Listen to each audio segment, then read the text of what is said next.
konfirmasi authentication itu justru itu untuk security bagus tuh kita ya Pak? Itu lebih bagus. Walaupun kadang-kadang ngerepotin banget nih gitu. Security itu selalu punya slogan, Mas Helmi. Aman, kalau aman pasti tidak nyaman. Kalau nyaman pasti tidak aman. Tidak aman. Jadi pilih. Dan kadang-kadang kita harus balancing. Sedikit kita harus aman, tapi sedikit tidak nyaman.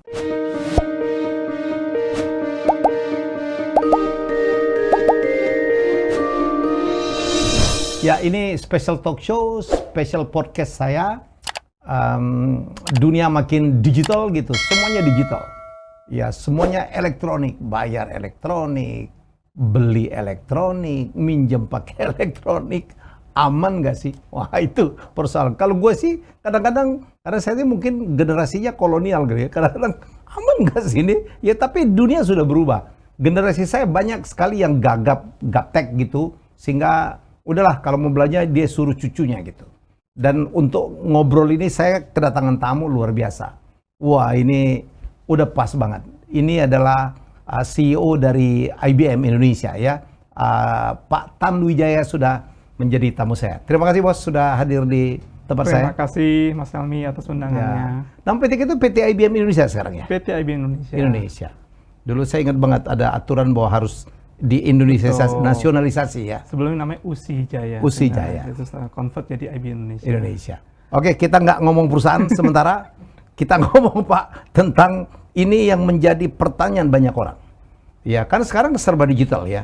Begitu disruption, ada AI, ada 4.0 dan sebagainya, ditambah dengan COVID-19 yang membuat digitalisasi dipercepat.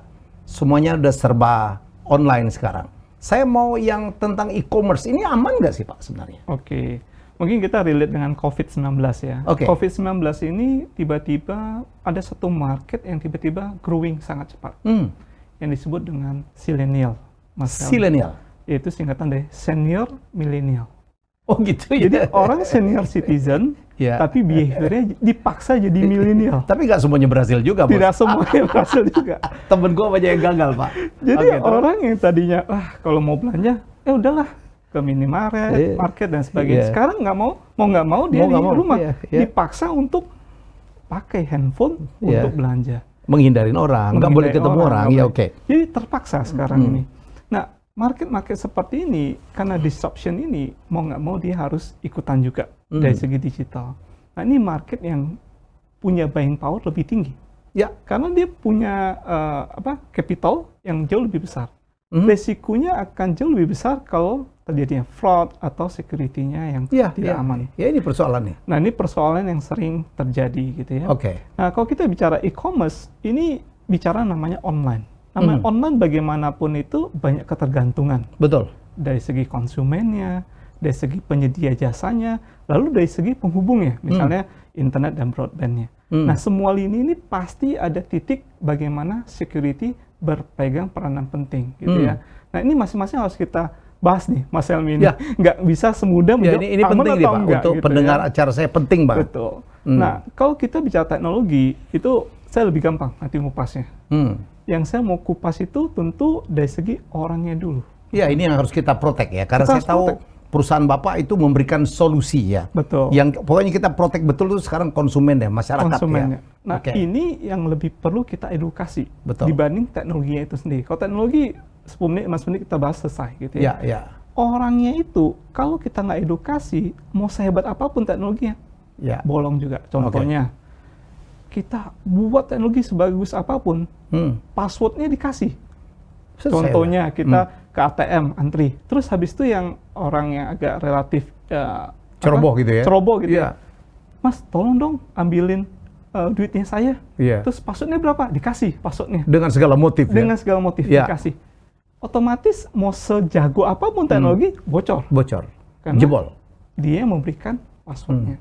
Nah, makanya kadang-kadang kita harus, misalnya dari segi password, kita harus edukasi. Password itu sebenarnya yang tepat adalah kombinasi misalnya, gitu ya. Lalu juga sebaiknya jangan kombinasi dari huruf dan angka misalnya. Jangan gitu ya. tanggal lahir ya. Jangan tanggal lahir, itu yang paling gampang mudah. Atau yang kedua paling gampang misalnya sekarang recently yang sedang heboh gitu ya, adalah keluarga. Nama keluarga biasanya dipakai jadi password. Nah, itu kurang aman. Gampang banget. Gampang banget. Biasanya kombinasi tanggal lahir dengan nama keluarga. Ya. Apakah pasangannya, apa anaknya. Atau nama selingkuhan gitu. Mungkin nama selingkuhan lebih mudah, lebih tidak bocor biasanya. Itu tapi mungkin, kalau ketahuan orang rumah nama siapa nih? Itu lebih parah. Oke, terus. Nah itu satu password. Kedua adalah kadang-kadang ini sebenarnya menarik adalah kita itu sekarang udah pakai handphone. Dan handphone itu banyak kan sudah punya data sendirinya. Tapi masih banyak orang yang pelit, suka menggunakan WiFi publik. WiFi publik, ya. Kalau namanya pakai WiFi publik, mau nggak mau data kita pasti flow kan ke WiFi itu. Kalau WiFi publik itu detect, otomatis data kita juga akan detect. Apalagi kadang-kadang ada pertanyaan, Pak, allow atau not allow ya, nah, untuk akses gitu. Akses. Itu sarannya apa, Pak? Kalau ada pertanyaan kayak gitu? Sarannya adalah pakai data pribadi, data dari SIM card gitu ya, akses, nggak usah pakai WiFi. Itu paling aman itu. Kalau terpaksa nih Pak, terutama yang mau ngirit gitu, don't allow. Udah pasti itu, karena data kita pasti bisa dibuka, keserap. Nah itu contoh yang kedua, kalau kita bicara WiFi publik gitu ya. Yang ketiga adalah mungkin lebih ke arah harus berhati-hati dari iming-iming. Misalnya contoh dapat, kalian dapat hadiah 100 juta, silahkan klik link di bawah ini. Itu juga, karena begitu link itu diklik, dia akan tanamnya malware di dalam device malware di dalam device kita, sehingga security kita akan breach misalnya. Nah, lalu apalagi contohnya tadi pagi saya barusan dapat orang kirim email, disuruh buka kayak Office, tapi extension aneh, PPAM sekarang. PPAM. Begitu diklik, otomatis Office yang kita punya sekarang ke-lock semuanya malah. Nah, hal-hal seperti itu kita harus punya ini semacam pengetahuan. Semacam virus kan? Sama, itu semacam virus. Nah, hal seperti itu kita perlu pengetahuan. Ya, itu yang perlu penting. Lalu apalagi? Masih banyak lagi adalah bicara tentang, misalnya ambil contoh, password tadi baik lagi. Ada yang nulis di kertas atau apa. Otomatis pasti kadang-kadang akan dilihat dan bocor juga, ya. Jadi orang ini jadi fokus untuk kita didik dulu supaya melek dari segi digital ini. Nah, kalau orangnya sudah beres, barusan kita beresin proses dan teknologi yang lainnya. Nah, kalau proses contohnya paling gampang yang tadi password, baiknya adalah 3-6 bulan sekali dikasih suatu alert untuk ganti passwordnya. Oh gitu, Pak. Sehingga kalau dianya nggak ganti, otomatis kan kalau suatu saat dia kena hack, pasti udah kebuka semuanya. Ya, nah proses-proses itu penting kita buat gitu ya. Contoh yang lain adalah PC atau notebook. Ada screensaver ya. Karena kadang-kadang kita nggak terbiasa kan, nggak ada screensaver, kita main-main, terus habis itu kita tinggalin. Orang lain pakai laptop kita, dia bisa kirim datanya. Nah, otomatis kan kita pasang prosesnya. Setiap berapa detik sekali, kalau tidak diakses, maka otomatis screensaver. Nah, itu bagian dari proses. Nah, barusan kalau dua ini udah beres, teknologi gampang gitu. Ya, tapi dua ini perlu kita jaga dulu masalahnya. Tapi e-commerce itu sendiri menurut Bapak aman apa sih, Pak? Nah, kalau kita bicara e-commerce, bagaimanapun ada data yang flow, ya. Selama dari tiga belah pihak ini tidak dijaga. Pihak itu apa aja? Dari segi konsumen, itu yang pedagangnya, ya. Lalu yang terakhir adalah penyedia jasanya atau pedagangnya. E-commerce ya. Tiga ini kan jadi sarana yang akan tetap berisiko kalau tidak di-manage dengan baik. Tapi kalau konsumennya sudah dididik dengan benar, lalu penyedia jasa dengan teknologi untuk infrastrukturnya dijaga dengan betul, tentu aman jawabannya. Jadi artinya kita harus milih juga, Pak. Kita bertransaksi e-commerce itu siapa, kita harus pilih juga dong. Kita harus pilih, kita harus pintar. Paling gampang contoh, nggak usah sampai e-commerce. Cara ngeceknya itu gimana sih, Pak? Paling gampang begini, Pak. Kita kadang-kadang ya, saya transaksi di suatu e-commerce. Saya pakai kartu kredit. Kan bisa ada 3 kan? Betul. Kartu kredit, transfer bank, atau digital wallet. Kita pakai yang kartu kredit misalnya. Pada saat kita kartu kredit, kadang-kadang kita cuma masukin 14 nomor, lalu dengan CCV, kodenya. CCV, 3 digit terakhir. Habis itu langsung selesai authentication-nya. Nah, itu aman atau enggak? Biasanya kalau kita bicara, kadang-kadang akan lebih aman ada namanya second layer authentication ya. Pada saat kita masukin CCV, tetap ditanyakan kodenya yang dikirim ke SMS-nya kita. Ada kan berapa bank yang mengatakan itu lebih aman ya? Itu jauh lebih daripada aman. Yang langsung ya, Pak? Daripada yang langsung. Sekarang pertanyaannya, tidak semua bank menyediakan itu, tidak semua provider juga menyediakan itu. Nah, kadang-kadang begitu lihat, wah sekali udah kena seperti itu. Yang saya lakukan adalah biasanya saya udah mulai hapus. Saya punya kartu kredit di dalam e-commerce tersebut. Artinya, jangan dibiarkan ya? Jangan biarkan di-save, karena kalau di-save, kalau sampai bisa dipakai orang ya? Datanya itu diambil dari segi e-commerce yang ke tempat yang lain, otomatis kan data kita sudah dengan mudah, karena tidak perlu authentication berikutnya kan. Nah itu ya kita harus pilih-pilih. Tapi memang pilih-pilihnya setelah kita bertransaksi, biasanya kita tahu ini aman atau tidak kan, kadang-kadang. Atau dari tanya teman. Jadi kalau ada yang konfirmasi authentication itu justru itu untuk security bagus tuh kita ya Pak? Itu lebih bagus. Walaupun kadang-kadang ngerepotin banget nih gitu. Security itu selalu punya slogan, Mas Helmi. Aman. Kalau aman, pasti tidak nyaman. Kalau nyaman, pasti tidak aman. Tidak aman. Jadi, pilih. Dan kadang-kadang kita harus balancing. Sedikit kita harus aman, tapi sedikit tidak nyaman. Jadi ya tidak nyaman ya kita harus masukin data. Pak, kalau ancaman cybernya sendiri apa sih Pak kira-kira? Dari sekian banyak risiko untuk apa yang kita ingin melakukan transaksi secara e-commerce? Biasanya mereka kejar tentu dari penyedia jasanya, karena begitu mereka attack, mereka dapat datanya sangat banyak, ya kan? Begitu datanya banyak, mereka bisa gunakan untuk hal yang lain, gitu. Itu mainnya. Tapi sometimes mereka begitu ini sangat mumpuni, dia attack-nya tidak bisa, ya mereka pakai cara lain. Mereka datang ke si konsumen itu sendiri. Nah itu juga bisa cara yang kedua yang mereka lakukan. Jadi tergantung dari situasinya sebenarnya.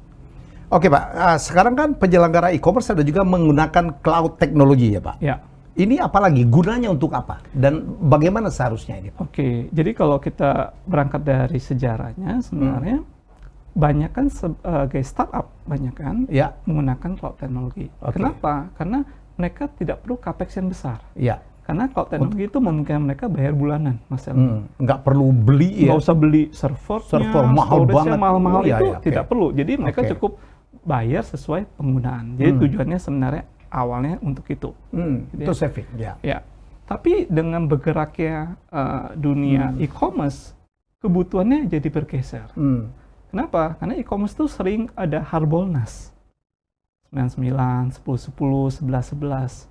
Nah, problem di harbolnas itu hanya hari tertentu kebutuhan data atau transaksinya itu besar sekali. Jadi ambil contoh, dia beli server misalnya, cukup untuk 10.000 transaksi. Tapi tiba-tiba di harbolnas ketemu 100.000 transaksi. Nah, kalau dia beli server yang hampir 100.000, jadinya sayang. Kenapa? Karena di hari-hari lain idle. Dia cuma butuh 10.000, dia ada hari-hari lain. Nah, cloud itu memungkinkan namanya burst capacity, yang memungkinkan mereka untuk pakai 100.000 di hari itu dah. Itu saja. Habis hari-hari lain mereka dengan mudah bisa turun. That's the reason kenapa banyak pemain e-commerce menggunakan cloud teknologi supaya hemat. Ujung-ujungnya. Tapi untuk konsumen ini aman nggak Pak? Kalau apa pelaku e-commerce-nya menggunakan cloud technology? Jadi sebenarnya ada dua sisi yang harus dilihat, ya. Sisi yang pertama, kalau kita bicara keamanan, logikanya kadang-kadang kita ngomong parkir mobil ya, Mas Helmi. Kita kan punya pilihan mau parkir mobil di rumah, misalnya kadang-kadang, atau parkir di mall, misalnya. Bisa analogi seperti itu. Kalau kita parkir di mall, kan rame-rame dipakai. Nah, security gimana? Mereka ada taruh CCTV, ada kasih penjaga, ada kasih tiket, gitu ya. Sebenarnya kalau dengan logika seperti itu, mall itu sebenarnya lebih aman. Karena security-nya dipakai bukan untuk jagain mobil kita saja, tapi jagain semua yang ada di dalam mall tersebut. Sedangkan kalau di rumah, kita kadang-kadang nggak mungkin kan kita sewa penjaga, satpam, atau kasih tiket gitu kan, terlalu luxurious gitu ya. Nah, sehingga kalau kita sebagai pengguna e-commerce di cloud, walaupun kita cuma misalnya sebulan cuma bayar 5 juta atau 10 juta, fasilitas yang kita dapetin sama dengan orang-orang yang bayarnya miliaran.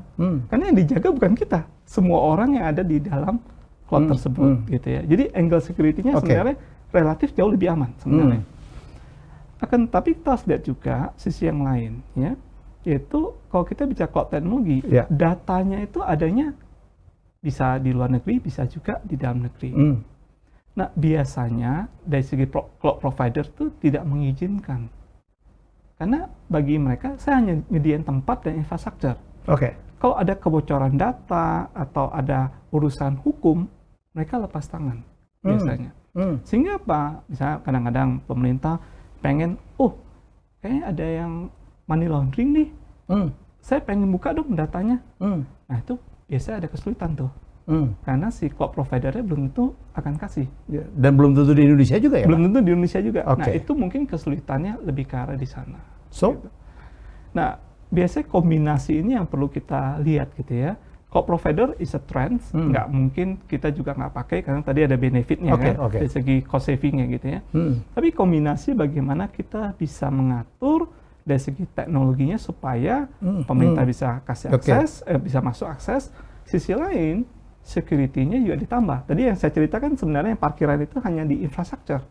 Tapi sekarang nama hacker tuh nggak cuma attack di infrastruktur, layer di atasnya itu dipakai juga. Ada layer data, ada layer aplikasi. Jadi kita nggak bisa ngomong cuma cloud saja, karena cloud itu banyak kan cuma di infranya saja. Tapi layer-layer di atasnya bagaimana? Gitu. Nah, itu menjadi tanggung jawab dari segi penyedia layanan ya, dalam hal ini e-commerce punya provider. Gitu. Pak, tadi Pak Tan bicara juga tentang layer dari keamanan cyber gitu ya Pak, untuk penyelenggara e-commerce atau untuk konsumen. Ini ada berapa layer sebenarnya Pak yang ideal atau apa gitu? Oh ya, tentu kalau kita belajar networking, biasanya kita ngomong 7OC layer, ya ada 7 lapis yang 7 lapis bisa dijaga gitu. Tapi mungkin dalam sesi ini saya mungkin membuat lebih simpel gitu ya. Apa yang dari kami IBM udah lama gitu ya. Kita ada, in fact bulan lalu kita bisa ulang tahun ke-84 di Indonesia Pak. Jadi offering kita tuh banyak sekali dan kita itu gampang. Customer maunya kayak gimana? Ada perbankan yang himbara gitu ya, maunya udah deh IBM yang ngurusin. Kamu serain IBM semua. Kamu yang manage, kamu yang monitor, kalau ada yang threat atau apa kamu laporin. Kita cuma tahu laporan. Kita bisa seperti itu. Bisa lakukan. Bisa.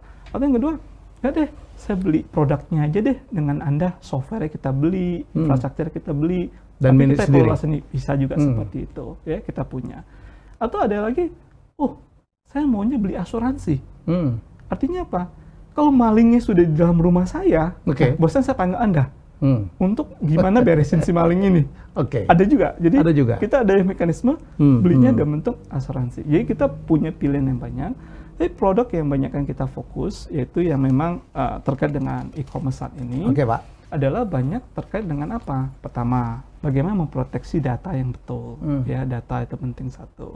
Kedua adalah monitor kalau ada ancaman-ancaman yang masuk. Jadi kita bisa liatin, ya. Jadi AI-nya bekerja nih, gitu ya. Lalu yang ketiga adalah kita juga bicara tentang apakah orang yang masuk ini yang kita kasih akses, identitasnya jelas, benar-benar kita kasih hak yang pas untuk mereka akses. Banyaknya kita fokus di 3 area ini. Kalau kaitannya dengan firewall gitu, apalagi nih Pak ya? Nah, kalau firewall itu tadi sebenarnya hanya di layer infrastruktur. Cuma di layer infrastruktur. Di atasnya itu masih ada. Tadi saya bilang data, ya. Misalnya data itu apa? Kadang-kadang ada orang yang injek datanya. Dia mau coba ubah data kita semuanya. Nah, itu harus kita bisa proteksi supaya itu tidak terjadi. Nah, itu attack-nya bukan di layer infrastruktur, tapi di atasnya. Gitu, ya. Wah, jadi ini ribet banget kita. Makanya serahkanlah kepada ahlinya ya Pak. Sejauh ini apa aja yang di-provide Pak? Kalau mungkin lebih jelas oleh selama ini gitu, yang dibutuhkan oleh konsumen yang dilayan oleh perusahaan seperti Bapak? Mungkin kalau dari kami IBM memang fokusnya di B2B ya. Jadi kita banyak masuk ke penyedia jasanya ya. Jadi yang korporasi. Rata-rata B2B sekarang? B2B ya. Kita jarang main yang di B2C. B2C nggak lagi ya Pak? Ya. Tentu kita punya pilihan yang banyak. Yang tadi saya cerita adalah apakah mereka yang tadi misalnya telco gitu ya. Ada telco di Indonesia yang maunya kita manage semua. Ada juga seperti ada yang cuma beli produk kita lalu dia manage sendiri. Kita juga punya seperti itu. Ada manufacturer juga, dia taunya beres. Kita ada bank juga demikian, ada yang tahu seperti itu. Tapi di sisi itu kita juga memang main ke koperasi yang mungkin dia juga proteksi karyawan-karyawan mereka gitu ya. Jadi karyawan-karyawan mereka seperti apa? Ya tentu kita sebut dengan endpoint-nya ya. Jadi sekarang kan udah banyak yang BYOD nih, Mas Helmi. Jadi bawa laptop sendiri atau handphone sendiri atau apa. Nah itu kan punya resiko karena bisa aja misalnya apalagi work from home saat ini gitu ya. Nanti laptopnya atau handphonenya diambil anaknya main game atau apa, installnya macam-macam gitu ya. Nah itu kan jadi risk kan. Nah dengan kita punya endpoint seperti kita bisa govern prosesnya, apa yang boleh, apa yang tidak. Misalnya tadi saya cerita, misalnya contoh handphonenya kami miliki gitu ya, walaupun kami yang beli gitu ya. Tapi begitu kita govern, otomatis prosedur dari perusahaan itu akan di-govern di handphone itu atau di device itu. Contohnya udah nggak bisa tuh handphonenya tuh di unlock-nya pakai cuman swipe atau apa tuh udah nggak bisa, mau nggak mau harus pakai password. Nah itu yang itu swipe itu lebih tidak aman daripada password lebih aman. Lebih aman. Karena kan swipe itu kan kita dari jauh berapa kali liatin kan prosesnya. Udah hafal tuh. Udah hafal kan gitu lebih gampang. Gitu udah tahu ya. Gitu. Tapi password juga demikian. Tapi password juga sama kan. Setiap regulasinya misalnya setiap 6 bulan sekali di-enforce untuk ganti. Kalau nggak bisa diganti, dia otomatis dia nggak bisa akses. Jadi proses-proses seperti itu dipakai juga gitu. Sejauh ini solusi yang keamanan ditawarkan Pak, yang bisa ditawarkan oleh perusahaan seperti Pak, khususnya IBM itu apa sekarang Pak? Yang lebih banyak juga dibutuhkan orang. Jadi yang kita banyak lakukan biasanya 3 yang tadi saya sebut. Yang pertama adalah kita sebut dengan CM gitu ya. Jadi untuk monitoring apakah ada ancaman atau enggak. Jadi monitoring ya, insidennya di monitoring itu satu CM. Lalu yang kedua adalah untuk data protection. Jadi bagaimana database kita bisa proteksi dengan baik gitu ya. Lalu yang ketiga adalah kita sebut dengan identity dan akses. Identity dan akses. Bagaimana orang yang masuk itu memang orang yang tepat. Gitu ya, akses yang diberikan juga tepat ke orang itu. Jadi 3 ini produk unggulan yang kita miliki. Di luar yang tadi saya sebutin tentang yang asuransi itu, kita sebut expose. Jadi kalau ini orang-orangnya ahli gitu ya, begitu sudah masuk gitu ya si malingnya, ini dia akan turun tangan untuk nyelamatin gitu ya. Kalau industri yang paling banyak dilayani apa Pak? Yang paling banyak butuh jasa-jasa solusi keamanan? 3-5 tahun yang lalu banyak sekali inquiry datang dari finansial dengan telco industri gitu ya. Mungkin ada beberapa di manufacture juga gitu ya. Tapi recently semenjak COVID ini kita banyak sekali dapat dari e-commerce juga. Jadi ini kayaknya juga lagi momentum yang baik karena industri bertumbuh banget ya. Growing ya e-commerce, tapi sambil dia tumbuh juga jadi tempat fokus untuk di-attack juga gitu ya. Dan catatan kita selama second half kemarin gitu ya, attack itu tumbuh 3.000%, Mas. 3.000%? 3.000% tumbuhnya attack gitu. Attacking. Gila ya. Jadi kita lihat, wah ini menjadi sasaran empuk gitu ya. Jadi serius nih Pak ya, ancaman-ancaman itu ya. Serius. Dan kita bisa lihat ya, mungkin role yang kita sebut dengan CISO ya, Chief Information Security Officer itu di masa lalu tuh nggak banyak. Tapi hari ini kita juga banyak sekali interview orang, itu CISO itu menjadi peranan strategic position di perusahaan-perusahaan saat ini. Dan gajinya mahal gue dengar. Gajinya lumayan. Pak, sekarang juga pelaku-pelaku e-commerce itu kan biasanya bekerja sama juga dengan digital wallet gitu. Nah ini security-nya kayak apa lagi nih Pak? Jadi kadang kita bicara, berarti kan sekarang kita ngomong tentang 2 entity nih. 2 entity, ya. Sebenarnya pedagangnya, lalu ini pembayarannya gitu ya. Berarti kan akan ada data flow dari sini ke sini kan? Lebih banyak lagi ya? Lebih banyak lagi. Terus? Nah biasanya teknologi security itu mengharuskan yang disebut dengan token base. Artinya apa? Data yang dikirim di sini sudah di-encrypt. Jadi di sini itu nggak dapat namanya stan, passwordnya ini udah enggak. Jadi kayak black box, udah input dan outputnya. Jadi pada saat dia kasih sinyal, yang ini yang balikinnya. Jadi balikinnya sudah di-encrypt dengan cara yang lebih baik ya. Jadi itu yang mulai dilakukan saat ini. Jadi otomatis jauh lebih aman. Tapi baik lagi, seberapa banyak provider 2 ini yang menggunakan token base.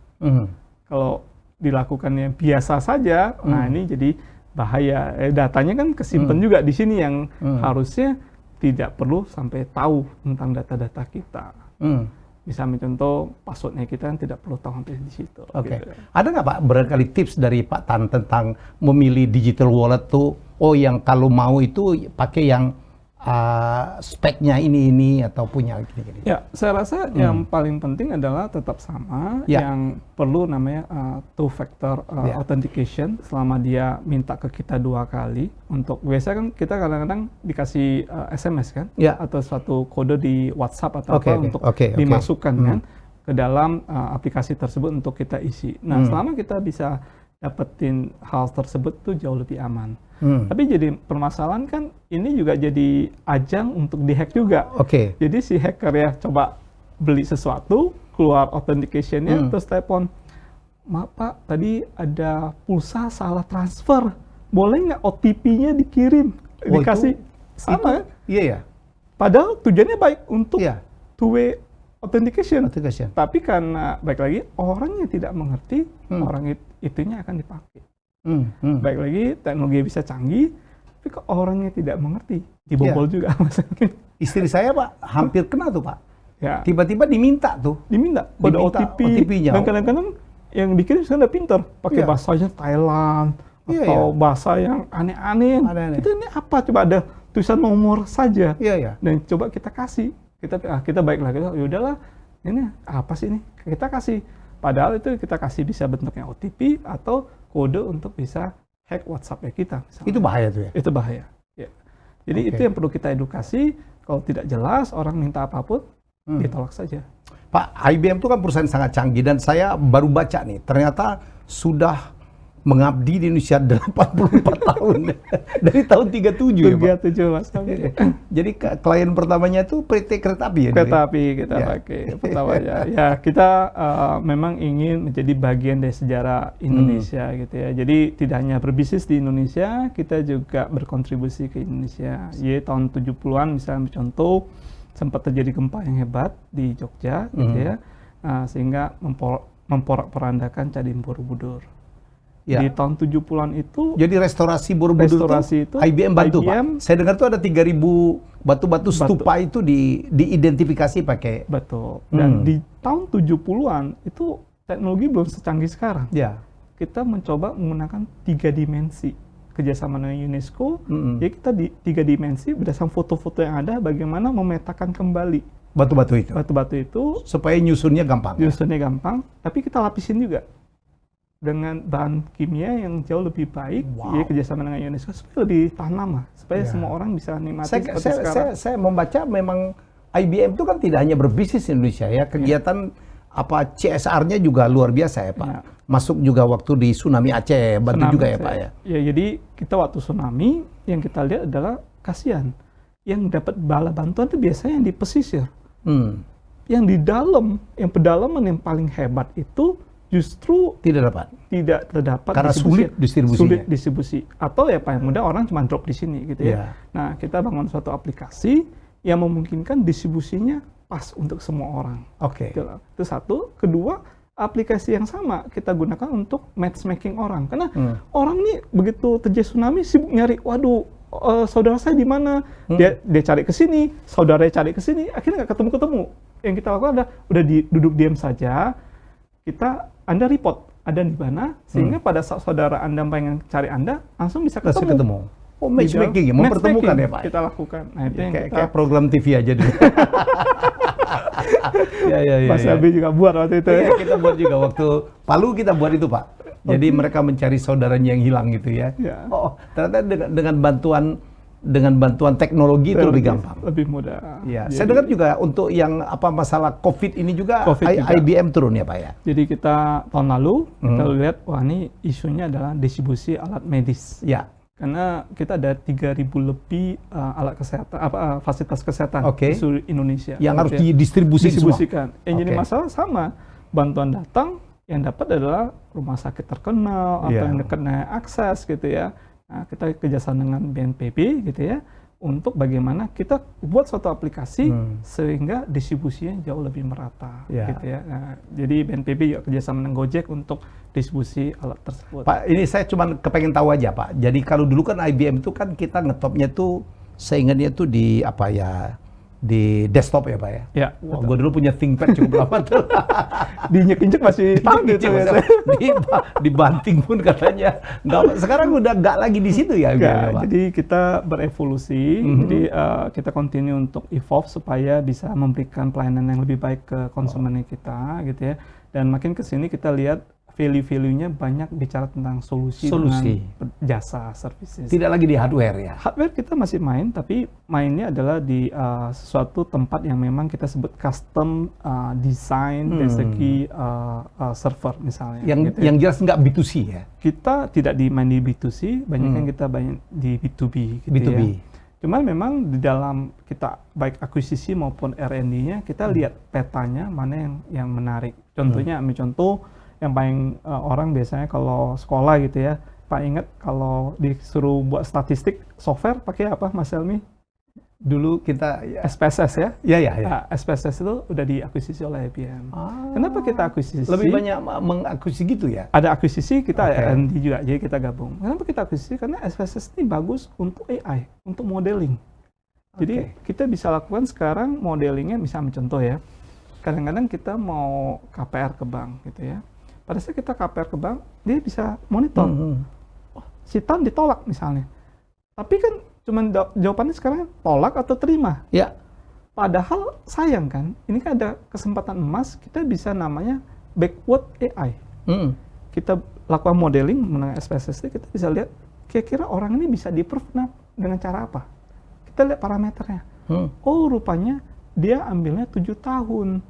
Kalau dia naikin jadi 12 tahun, dia jadi eligible. Eligible, ya. Nah, itu yang bisa direkomendasi. Dibanding Anda tolak orang tersebut, orang itu bisa dikasih gitu. Dengan cara seperti apa. Jadi memberikan solusi memberikan solusi, otomatis kan bisa garap market yang lebih besar. Nah, ini kita menggunakan AI. Oke, Pak Tan. Jadi banyak sekali penggunaan AI sekarang dilakukan oleh IBM untuk diberikan kepada para pemakai-pemakainya. Barangkali Bapak lebih spesifik gitu. Sejauh apa sih Pak AI digunakan sekarang dalam di IBM Pak? Oke, jadi kalau kita bicara AI tentu luas sekali, tapi dari pemerintah kan sekarang ngomong Industri 4.0 gitu ya. Industri 4.0 kan sebenarnya kan bagaimana kita menggunakan alat, instrumen itu dengan robot tersebut bisa ada kecerdasannya. Tujuannya kan seperti itu, sehingga jauh lebih produktif, jauh lebih cepat, gitu ya. Nah, ini sangat banyak sekali use case yang kita gunakan, gitu ya. Contohnya di satu otomotif industri, gitu ya, di Indonesia, satu yang terbesar di Indonesia, gitu ya. Yang dilakukan adalah dia setiap kali kirim barang ke luar negeri karena tujuan ekspor, cacatnya itu kelihatannya pada saat diekspor. Jadi bisa bayangkan biayanya udah kirim, itu recall balik, terlalu mahal banget ya, gitu. Nah, cara mereka melihat cacatnya adalah menggunakan orang. Orang, ya Mas Helmi, apapun itu. Pasti ada kelirunya ya? Pasti kalau lihat barang, atau CCTV atau apapun, selama 30 menit berturut-turut, ada maling ambil juga tidak akan dia bisa. Karena otaknya udah freeze. Ada lelahnya. Ada lelahnya, fatigue-nya. Ya. Gitu ya. Nah, yang kita lakukan adalah kita menggunakan CCTV, kita kasih kira-kira yang failure ada di mana. Nah, dengan cara seperti ini, bukan ngurangin orangnya. Si konsumen kita ini otomatis dia bisa nambah pabrik. Karena sebelumnya kalau mau nambah pabrik, ini yang ngeliatin cacat dia siapa? Karena orangnya udah expert kan 20 tahun, wah ini cacat, ini bukan. Ini mau nambah pabrik susah, karena cari orang yang expertnya susah. Gitu ya. Tapi dengan teknologi yang mumpuni, dia bilang, ini udah terselesaikan, dia bisa nambah dengan mudah. Ini kan suatu kemudahan nantinya, gitu ya. Oke, Bos, terakhir nih. Jadi artinya kita balik lagi ke topik ini, Pak. Bagaimana kita melindungi konsumen supaya itu digital e-commerce nggak apa-apa, digital wallet, digital payment nggak apa-apa, ya asal barangkali Pak Tan bisa memberikan edukasi dari penggunanya itu dikuatkan. Bagaimana mereka tahu ini yang lebih mumpuni, lebih bagus, gitu ya. Lalu juga ada kesadaran, wah ini saya lagi dihack. Misalnya, Pak ambil contoh, kok tiba-tiba handphone saya jadi lambat sekali ya. Nah, ini udah harus hati-hati nih. Oh, itu indikasi? Indikasi itu. Siapa tahu sudah banyak di background application yang jalan, misalnya. Tentu kita harus lihat ya, kadarnya seperti apa. Kalau itu terjadi, apa yang harus dilakukan? Nah, kita harus lihat, ini isunya apa. Biasanya berapa handphone yang canggih kan bisa lihat, ini backgroundnya lagi jalan apa saja. Kita bisa review ya, gitu ya. Ya paling mudah ya kita mulai pindahkan datanya. Ya itu paling mudah. Tapi tetap kita harus lihat plannya sejauh mana, gitu ya. Kadang-kadang ya kalau plannya karena ganti update OS ya, itu hal yang wajar gitu ya. Atau yang kedua adalah kita tidak online, misalnya di suatu WhatsApp kan kadang-kadang kita tahu online atau enggak. Kita nggak online, kok teman kita bilang kita online. Nah itu udah indikasi juga. Jadi indikasi. Jangan WhatsApp kita udah dipakai gitu, dipakai tempat lain. Jadi sebenarnya banyak hal yang tidak ada kejahatan yang sempurna.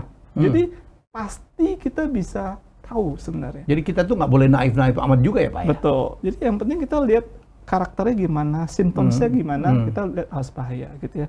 Atau jangan terlalu ada file masuk, ini tolong dibuka ya, ini dari siapa, kita main buka-buka saja, hati-hati karena bisa masuk, dia masukin suatu aplikasi kecil biasanya untuk mengirimkan data secara otomatis tanpa kita ketahui. Nah hal seperti itu perlu kita edukasi sih. Jadi Pak Tan, walaupun COVID sudah berakhir, kita percaya betul bahwa cara orang bertransaksi, ya melakukan perdagangan, pembayaran, pasti akan tidak berubah ya menurut Bapak? Tidak akan berubah, menurut saya akan lebih banyak dengan digital. Justru menurut saya COVID ini mempercepat digital transformation, gitu ya. Sehingga kita harus benar-benar mengerti tentang digital ini dan bagaimana kita bisa ikut trends yang We cannot avoid. We cannot avoid. Ya. Barangkali tips Bapak untuk para pelaku pengusahanya nih Pak. Ya, para pedagang e-commerce-nya dan juga para penyelenggara digital wallet, digital payment-nya atau peer-to-peer lending, apa advice Bapak? Saya rasa kalau bicara security, ini tentu harus kerjasama semua belah pihak. Tidak hanya bilang, wah security hanya milik pemerintah atau milik dari bisnis, semua harus kita jaga. Karena pemainnya semuanya punya peranan yang penting. Menurut saya kita harus benar-benar jaga, tidak hanya kalau kita bicara security adalah bicara 3 hal juga gitu ya. Orangnya, people-nya, prosesnya, dan teknologi. Jadi selalu bicara people, proses, dan teknologi. Tiga-tiga ini sangat penting sekali. Mari kita jaga ekosistemnya, Pak ya, supaya tambah baik ya. Dan perusahaan Bapak ya dan juga seperti perusahaan solusi yang lain pasti akan mengutamakan masalah security untuk konsumen. For sure, Pak. For sure. Oke, thank you Pak Tan. Thank you. Semoga ini sangat bermanfaat, terutama saya makin pede gitu. Selama ini kalau saya mau beli-beli barang, saya nyuruh anak saya. Dan orang kayak saya itu banyak Pak. Karena kita kayak bener gak sih ini gitu ya. Jadi sebenarnya, tapi tadi Pak Tan udah memberikan juga bagaimana kita membedakan mana yang oke, mana yang tidak. Tadi masalah autentikasi itu masalah hal yang sangat penting. Jadi kalau kita ditanya ada autentikasi, jangan merasa ini ngerepotin banget. Itu adalah bagian dari security. Ya, jadi nyaman itu akan berkurang untuk mengejar keamanan ya Pak. Mari kita tetap menjaga keamanan. Mari kita tetap terus bertransaksi karena semua pendapat semua orang, bukan saja Pak Tan, setelah COVID bahwa kita akan tetap seperti ini ya. Media, trade ya, e-commerce dan edukasi barangkali juga mungkin akan sebagian besar atau mungkin semuanya akan tetap seperti ini ya. Baik, terima kasih Pak Tan. Terima kasih atas sharingnya dan saya percaya ini sangat bermanfaat menjadi pengetahuan untuk kita bersama, terutama untuk ibu-ibu yang suka belanja. Thank you Pak Samali. Kita jumpa lagi dengan tamu saya selanjutnya. Bye-bye.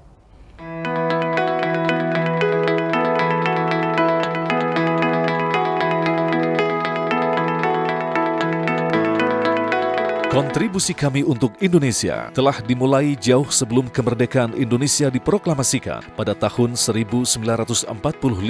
Diawali dengan berdirinya kantor perwakilan di Jalan Hayam Wuruk, Jakarta. Pada tahun 1937, IBM Indonesia beroperasi dengan nama Watson Battery Machine Java NV atau Watson Business Machine Java NV yang diawaki oleh 5 orang karyawan. Tidak perlu waktu yang lama bagi pemerintah kolonial Belanda pada saat itu untuk mempercayai IBM Indonesia dalam mengaplikasikan teknologi dan peralatannya untuk menunjang industri perkeretaapian di Bandung pada tahun 1938. Pasca kemerdekaan Republik Indonesia atau tepatnya di era 50-an, IBM Indonesia secara konsisten terus berkontribusi terhadap kemajuan teknologi di Indonesia. Memasuki era 60-an, kami semakin berkembang dengan penambahan jumlah karyawan menjadi 75 orang dan saat itu kami telah memasang berbagai macam peralatan berteknologi di berbagai instansi, baik itu milik pemerintah maupun swasta. Sebagai negara berkembang, Indonesia di era 70-an terus memacu diri dalam berbagai sektor. Perkembangan ini juga turut memacu perkembangan usaha kami. Sejumlah peralatan mutakhir pada saat itu telah dipasang dan dioperasikan di berbagai macam sektor industri. Bagi IBM Indonesia, kehadiran kami di Indonesia tidaklah hanya bisnis semata. Pada tahun 1976, kami turut membantu proses pemugaran Candi Borobudur, sehingga proses pemugaran Candi Borobudur tersebut dapat dilakukan secara lebih cepat dan akurat. Pada tahun 1978, pemerintah Indonesia menerbitkan kebijakan bagi perusahaan PMA, maka didirikanlah PT Usaha Sistem Informasi Jaya atau PT USI Jaya sebagai partner lokal yang berlangsung lebih dari 20 tahun. Di era 80-an, kehadiran superkomputer IBM dipasang di industri pesawat terbang Nusantara IPTN. Di era ini pula, kami menjadi bagian tonggak sejarah perbankan Indonesia dengan mengimplementasikan sistem perbankan online di Bank BNI 46. Dan tahun 1991, kami bekerja sama dengan Perpustakaan Nasional Indonesia dalam melestarikan manuskrip langka. Memasuki milenium baru, IBM Indonesia bertransformasi dan berevolusi dengan kemajuan teknologi dan permintaan pasar yang semakin cepat dan beragam. Transformasi usaha kami dimulai dengan berdirinya secara resmi PT IBM Indonesia, diikuti dengan akuisisi Pricewaterhouse Consulting, yang dilanjutkan dengan pendirian PT IBM Jasa Teknologi, menjual bisnis PC ke Lenovo, serta mengakuisisi lebih dari 100 perusahaan pengembang piranti lunak di seluruh dunia.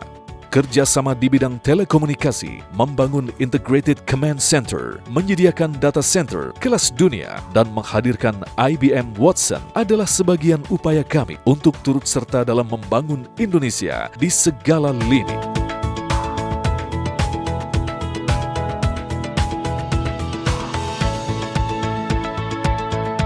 Sejumlah penghargaan dari berbagai macam instansi, termasuk dari Presiden Republik Indonesia ke-6, semakin memacu kami untuk terus memberikan dan berkontribusi yang terbaik bagi Indonesia.